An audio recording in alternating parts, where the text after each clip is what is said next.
Hi, I'm Mark Mattioli, and welcome back to another reading of Boston Accent. Boston Accent is available on Amazon.com, and it contains mature subject matter. Let's pick up where we left off. I made a call to Tahoe and talked to my old boss in the CC and asked him if I could come back. He said as far as he was concerned, I could, and there was an opening, but he would have to look into the circumstances of my departure and see how many bridges I had burned. I got a call back the same day saying the job was mine. I just needed to meet with the showroom manager whom I had walked out on. It would be up to him to give final approval of my rehire. I was pretty confident that if he wanted to meet with me, that I would be rehired. If he was really pissed, I would even get that meeting. He just wanted to give me shit, and I wasn't concerned about that. I just wanted my job back. The next thing I had to do was contact my probation officer and tell him of my plans. He said I would have to have written documentation of a job waiting for me, and I would have to take the DUI course in Tahoe and then mail proof of completion to the court. It seemed like a lot of hoops to jump through, but I did everything I was told to do. And in September 1982, I found myself on a jet headed back to Tahoe. I called Joel Hardwick and given him the news of my pending return, and he said my timing was perfect. Joel was now living in a large 5-bedroom house with his girlfriend Liz, and one of the bedrooms was vacant. This was around the time of my life when I started to say, everything happens for a reason. What were the odds that everything was falling into place to me like this?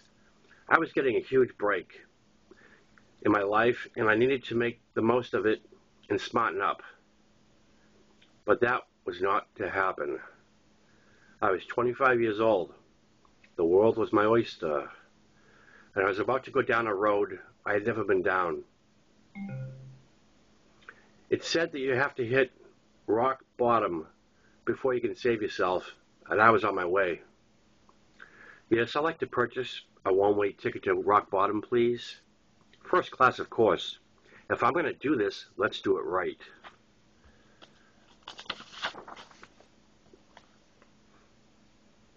And we're going to begin a new chapter, Chapter 11, Tahoe, Part 2. When I arrived back in Tahoe, I called Joel from the casino, and he drove down and picked me up.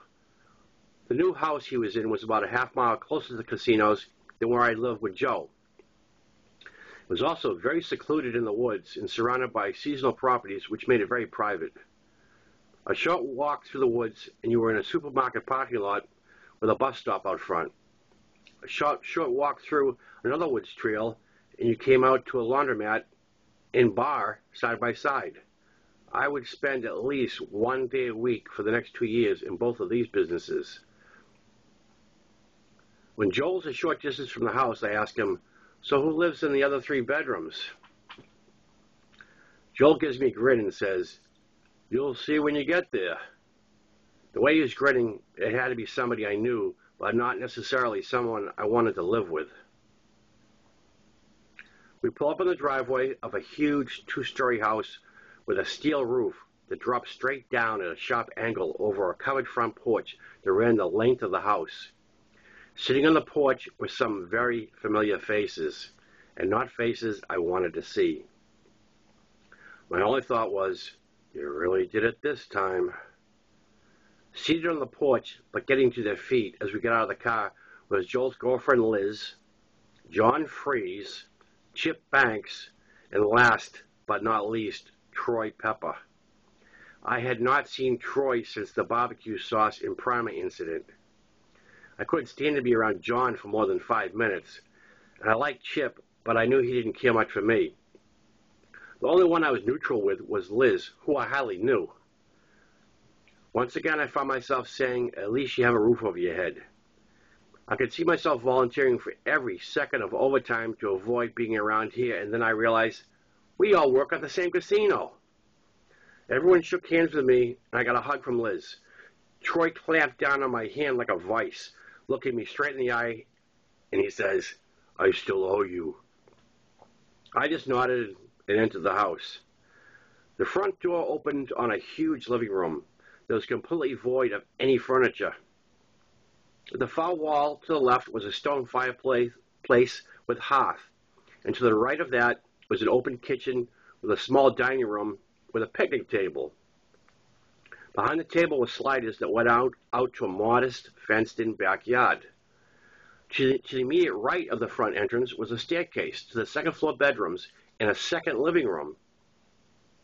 In the far right-hand corner of the first floor were 2 bedrooms on either side of a full bath. The upstairs had a full bath also, along with 3 more bedrooms. The upstairs living room was much smaller and was outfitted with a couch, 2 chairs, and a television. My bedroom was right at the top of the stairs in the front corner with a window that overlooked our single-bay garage and driveway. I was very happy to see that the bedroom was furnished with a bed, dresser, and nightstand. I took a long look at the mattress, hoping it hadn't been pissed on, and already wondering if I should turn it over or if I was looking at the good side. Turned out it had some miles on it, but it didn't stink. One unusual thing I did pick up on was that there was a sink in my room. "What's with the sink?" I asked Joel, and he says, "Every room has one."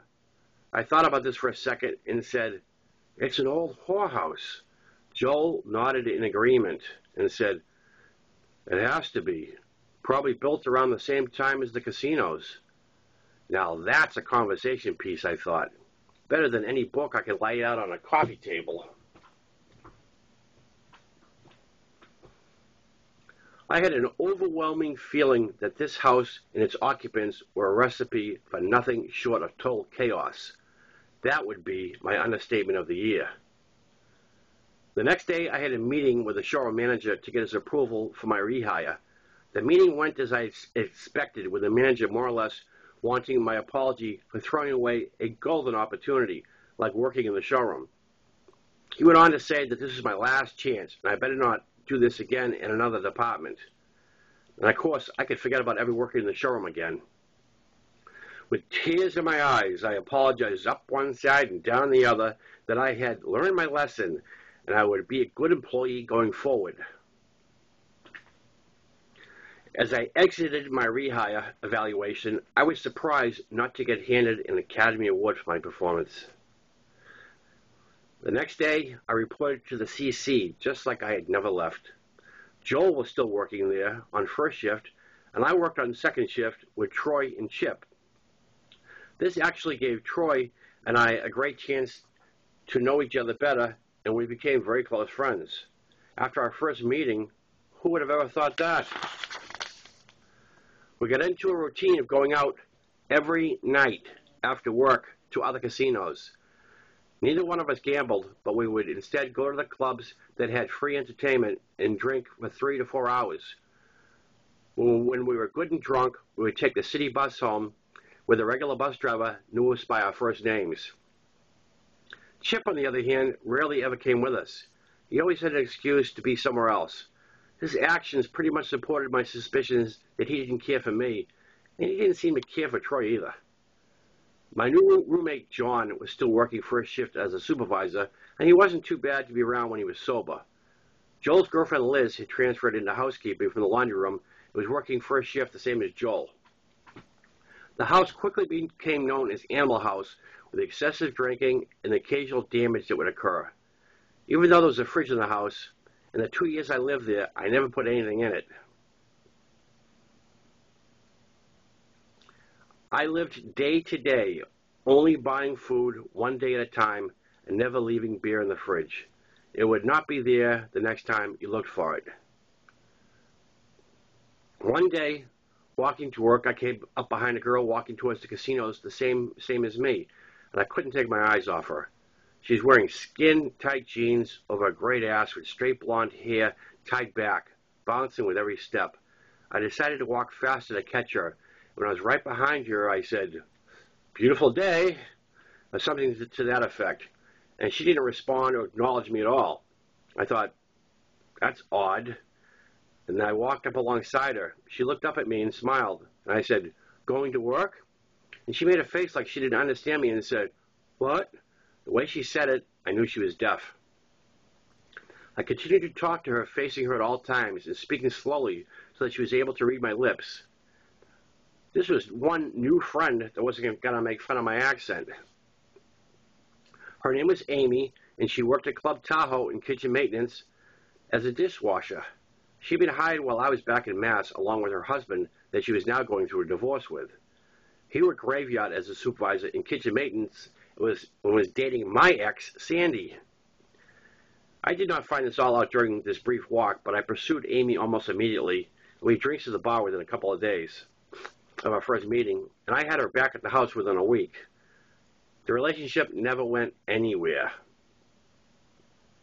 Amy and I are sitting in the dining room having a beer when John comes home from work.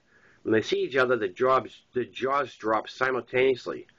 At the same time, they both say, "What are you doing here?" And that was it for me. Apparently, they talked all the time at work, but it was all business. What they didn't know was that they both had a crush on each other, and neither one had the balls to ask the other one out. Along I come, and I inadvertently play Cupid. I see the way Amy is looking at him, and I need to move on. When Amy goes to the bathroom, John asks me if I have romantic intentions towards her, and I tell him she's just a drinking buddy. He asks if I mind if he makes a move, and I tell him to go for it. The very next day, I come home from work, and while I'm sitting on the bed kicking my shoes off, John's bedroom door, which is across from mine, opens, and Amy comes out wearing only a t-shirt. She smiles, waves, and her face is bright red with embarrassment. That was fast, I think to myself. Not as fast as I work, but fast. Okay, and we're going to call it a quits right there on that one. You know, I'm on a roll here. I might read a couple more. I got a few things to tend to, but I think maybe we'll jump back in this to make up for lost time because I've been fighting this head cold. You can see I'm still a little congested, you know. It's that time of the year. Okay, I'm Mark Mattioli. We're reading Boston Accent. Boston Accent is available on Amazon.com. Ciao.